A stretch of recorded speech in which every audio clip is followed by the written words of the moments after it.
Hello everyone, I'm off to the beach today. Yes, not just any beach.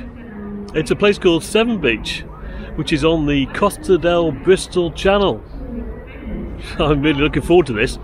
I read a few reviews before I came out here, and words such as tranquil spot, amazing views, beautiful scenery, just got me thinking, well, I've got to go there and sample it for myself. So why don't you come with me on this short trip? I'm going to have a look around, take the train out there from Bristol Temple Meads and see what's around. I hope you enjoy it. I'll catch you a little bit later on in the journey. Cheers for now. The impressive frontage of Bristol Temple Meads reminds me more of a stately home than a railway station, and once inside you find yourself in a space which is more akin to a grand hall than a ticket office. Designed by Isambard Kingdom Brunel and opened in 1840, it's packed with historical features such as the GWR initial benches and the station name on the tiled waiting room walls.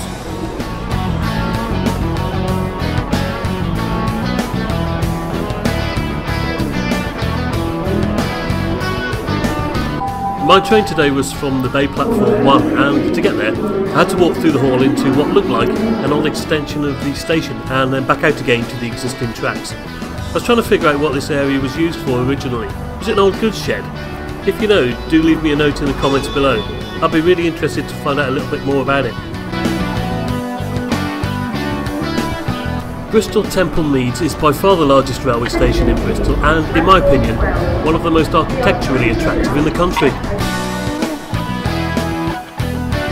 As the western terminus of the Great Western Railway from London Paddington, most of its services are still operated by GWR, but it's also served by cross-country trains and South Western Railway.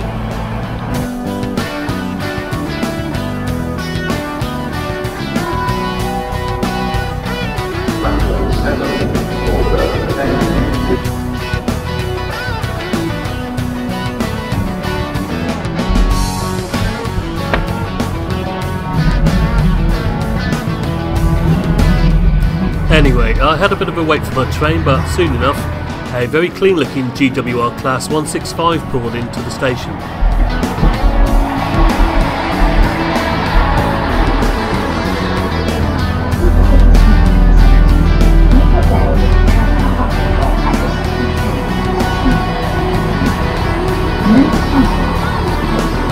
At Severn Beach, this train has 2 coaches.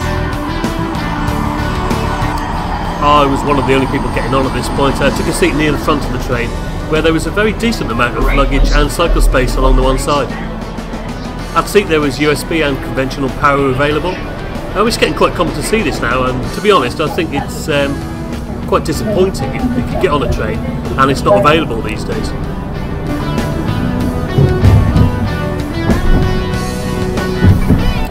We seem to pick up most passengers as we journey through the suburbs of Bristol.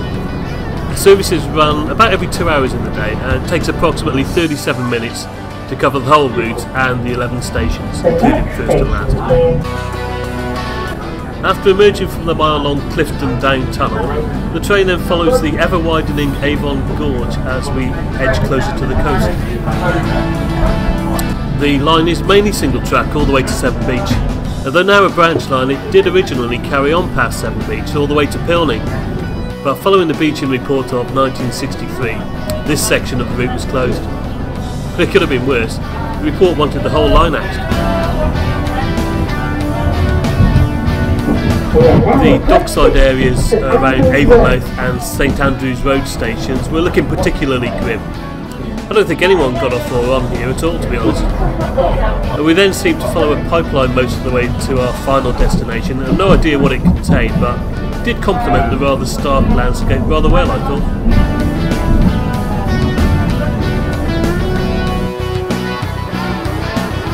Anyway, we pulled into Severn Beach finally, which was the end of the line. It's a bit basic, but it's neat and tidy all the same. From here, it was just a couple of minutes walk to the beach.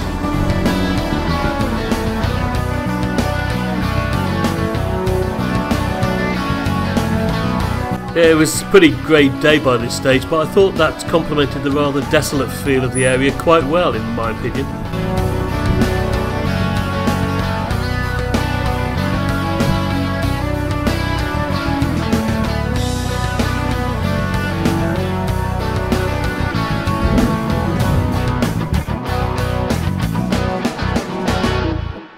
Okay guys, well, I made it as far as Severn Beach, and just look at this beach. Just the golden sands there, trailing off into the distant sunset. It's quite busy actually, more so than I was expecting. And there's one or two bits and pieces open. A cafe on the way from the station to the seafront, if you can call it that, which is supposed to be quite nice. I might have to try that later. But I'm going to take a little bit of a walk north up the estuary, because apparently you can walk underneath the bridge, and I'll take a few more shots of that. Catch you in a bit.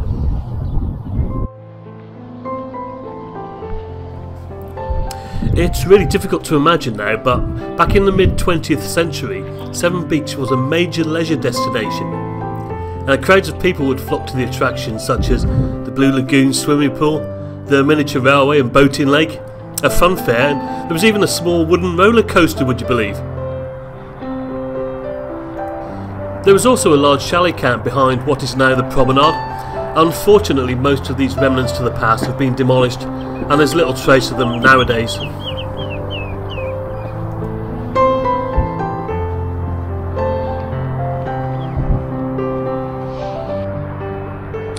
Okay guys, I've just stopped here to tell you that exactly right beneath my feet is the Severn Tunnel, which carries trains from England to Wales, which is behind me, or Wales to England, and it goes directly underneath the second of the two Severn Bridges, this one here. And it's amazing to think that this tunnel is well over 130 years old now. It was here a long time before the bridges, and it's been carrying freight and passengers ever since. There are now two bridges over the Severn estuary. The first one we come to is actually the second bridge, which was completed in 1996. This is called the Prince of Wales Bridge and is 5,128 metres in length. It cost £330 million to complete and was primarily built to increase vehicle capacity between England and Wales. Now, there must have been some pretty high tides here recently. Look how far up the seawall this tree stump is. The original bridge, which we can see further upstream, was opened in 1966 by Queen Elizabeth II. Now, this one's 1,600 metres in length and replaced the Ost ferry, which had been carrying a limited amount of vehicles across the channel for around 137 years prior. I'm not sure this bridge has an official name, to be honest. If you can help with this, please let me know in the comments below. Also, just compare the cost. £8 million to build this bridge, built just 30 years earlier. Absolutely staggering, really. And this is the site of the old pier, which enabled passengers from the old Bristol and South Wales Union Railway to disembark here and catch a ferry to Port Stewart across the water. Again, once the tunnel was built, there was really no need for this transit, and most of the pier was dismantled within 2 years of the tunnel opening.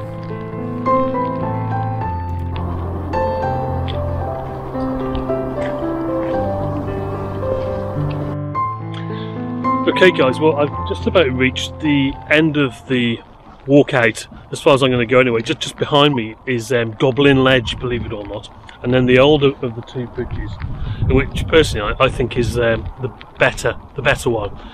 It's a little bit more stylish than the Prince of Wales Bridge, which is the new one we walked under earlier on.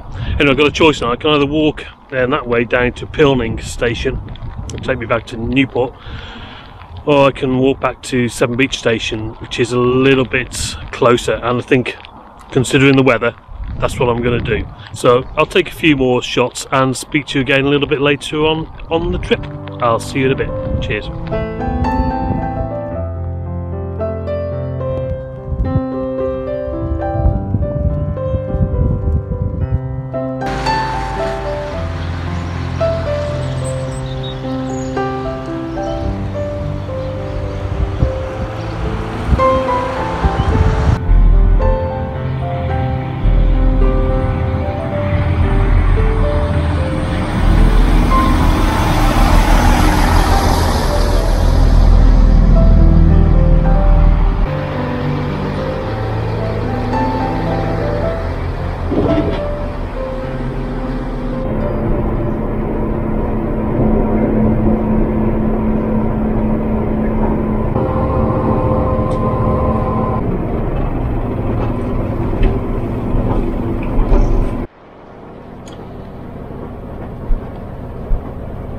Okay guys, just back on the train now from Severn Beach, heading towards Bristol Temple Meads.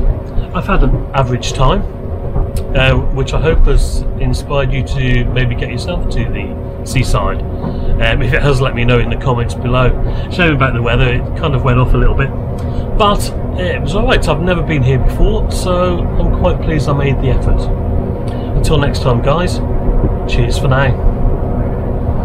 Welcome aboard this Great Western Railway service to Bristol Temple Meads. We'll be calling at St Andrews Road, Avonmouth, Shirehampton. The next station is St Andrews Road.